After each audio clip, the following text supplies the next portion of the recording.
今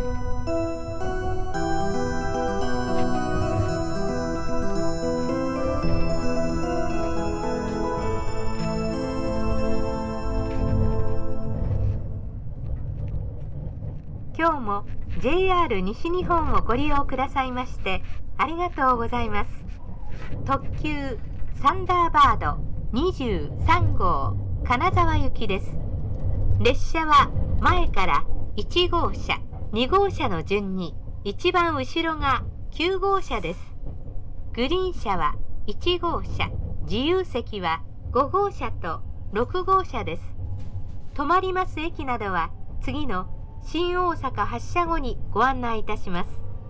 まもなく新大阪です。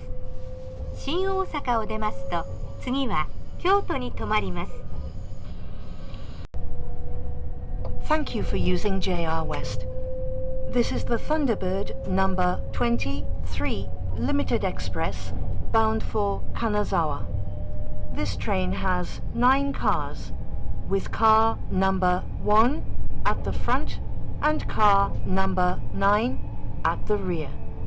Car number 1 is the green car, and cars number 5 and 6 are non-reserved cars. Further information, such as route information, will be announced after leaving the next station, Shin Osaka.